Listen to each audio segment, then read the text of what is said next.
Hey there! You're listening to the Outsourcing Hub podcast, the pod that brings you anything and everything about building great teams in outsourcing. And we promise to share infinite opportunities, news, updates, and trends in the industry. Hosted by the Vice President of Sales and Marketing at Infinit-O, Mike Gunyon. Hi, everybody. I'm Mike Gunyon, Vice President of Sales and Marketing at Infinit-O, and welcome again to our podcast. Quickly, Infinit-O, we've been in the outsourcing business for about 15 years. We target and work with small and medium business, expansion stage startups, first-time outsourcers, among others, and we cross many different industries from healthcare, financial services, research and data, customer experience, IT outsourcing and back office support, and now more recently, lots and lots of sales and sales enablement. So welcome again to another episode of the Outsourcing Hub podcast, Building Great Teams. Let's welcome back again today, Richard Tan, our Vice President for Operations and the entire Client Solutions Group, approaching 1,000 people. Richard's a little bit of his background once again. He has over 15 years experience in the business process outsourcing industry and spent 12 of those with Infinit-O. And frankly, nobody at this company at Infinit-O knows more about helping clients succeed, scale, and achieve their business goals than does Richard. So today we're going to talk about the nature and importance of Net Promoter Score, or NPS, and how it's a great indicator of your client's level of trust and support. Richard has helped Infinit-O increase its Net Promoter Score rating to the excellence level now with a score of 75. Hi, Richard. Thanks again for joining me today in this episode. How are you doing? Hi, Mike. It's always a pleasure to talk to you. Doing great. Just went up the mountains a few weeks ago and I really feel energized. Fantastic. Yeah, it's always great. I know it's been some odd weather patterns around the world, including in the Philippines where you are. So it must be nice to get up in the mountains and have some nice cool air. Cool air, yeah. So Richard, in our last talk, we spoke about Infinit-O's BCP, or Business Continuity Plan, and briefly mentioned that we'd be talking about the Net Promoter Score as one way to measure the BCP effectiveness, among others. For today, we're going to further discuss the importance of Net Promoter Score. To start off with, could you tell us what is the Net Promoter Score? Okay, so the Net Promoter Score is a widely used market research metric that typically takes the form of a single survey question. Your response will gauge customer loyalty and how likely our clients would refer us to and our services to others. So this is an important metric because it measures how effective we are as an organization, helps us to identify who among our clients are promoters, passive, and detractors.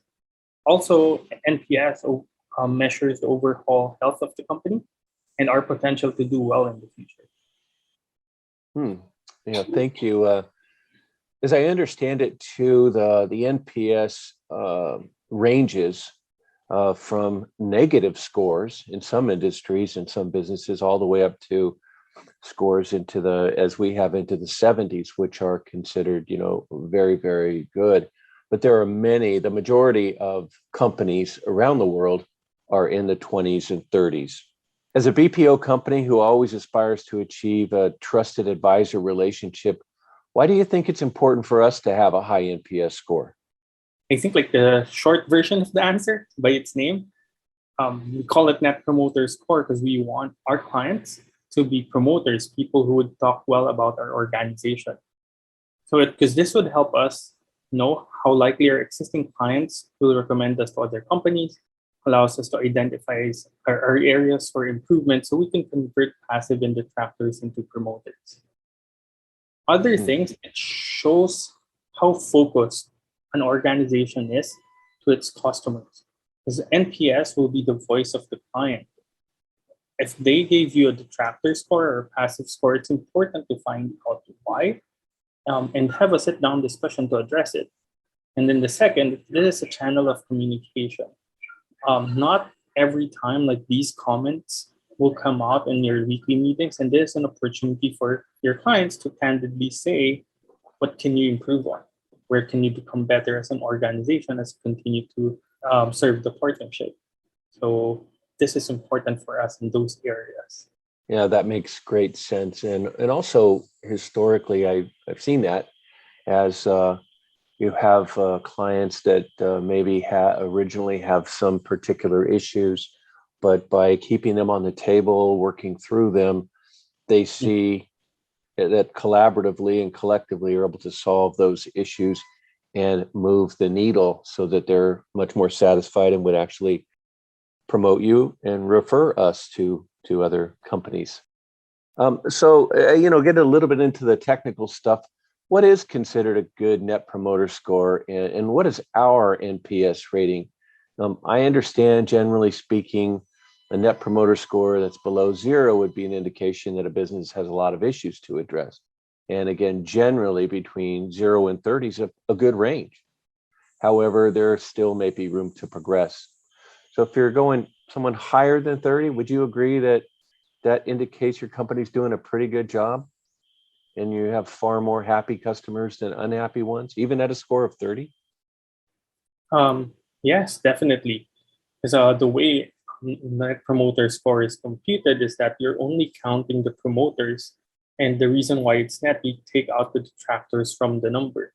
If you go back to the global NPS standards, if you hit a number of above 40, you are already considered an excellent organization, while hitting a number above 70 would make you a world-class organization.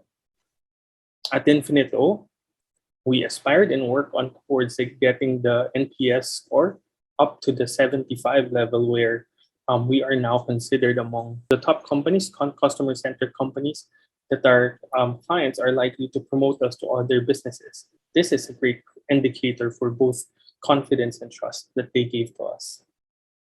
Well, great explanation, Richard. My experience is that more and more clients and our prospective clients are aware of NPS now. And many are actually using the scale and process themselves to measure their overall strength and benchmarking against their competitors. Mm-hmm. And for my sort of last question here, why should a company look for a BPO partner that has a high PS rating like Infinit-O? In the past, BPOs tended to be task specific. Now that trend has greatly changed, so maybe that has something to do with it. But why would you say a company should look for a BPO partner that has a high score? I think that the way to start is to look at the sales process now. There are a lot of information in the internet, a lot of information being shared by organizations about how good they are. But NPS is a means for current clients to see how well this organization is really doing. It will give them a sense of security and peace of mind about the services that the organization is capable to deliver. Also, having a high NPS score talks about how committed an organization is into getting long-term satisfaction and engagement from their partners. Customers, it's better to call them partners because that's how we work with the organizations that we deal with. And then last but not the least for me, Net Promoter Score talks about how we create great high-performing teams and build world-class talent pools to serve our clients, because this allows us to continuously deliver great services to them. So that's why I think this is important for companies like Infinit-O to have high ratings in them. Makes great sense, Richard. Thank you. It almost goes along with our client retention rate too, doesn't it? It comes hand in hand. High NPS score is reflective of a very high stickiness factor between partners like us with many of our partners, as you called them. So thanks again for your insights, Richard. It's always great talking with you about how the business is running and what we consider to be value, how it's delivered, and from whose perspective. With respect to NPS, I think you've given us great insight into what it means to have a high score, why it's valuable, and also the importance of understanding a lower score and what it can mean to help to build your business and make it more important. So Thanks again for the time and for the episode. To the audience, you've just been listening into the Outsourcing Hub podcast, Building Great Teams with Infinit-O. To get to know us better, you may you may look at our website at Infinit-O.com, or if you have any questions, please email us at info@infinit-O.com. Thanks again, and until next time, it's Mike Gunyon and Richard Tan today. Appreciate it. And that has been the Outsourcing Hub podcast, Building Great Teams with Mike Gunyon. Thank you for tuning in. And always remember, start small, exceed expectations, think infinitely, think Infinit-O. To learn more about us, make sure to visit our website at www.infinit-o.com or email us at info@infinit-o.com. Until next time.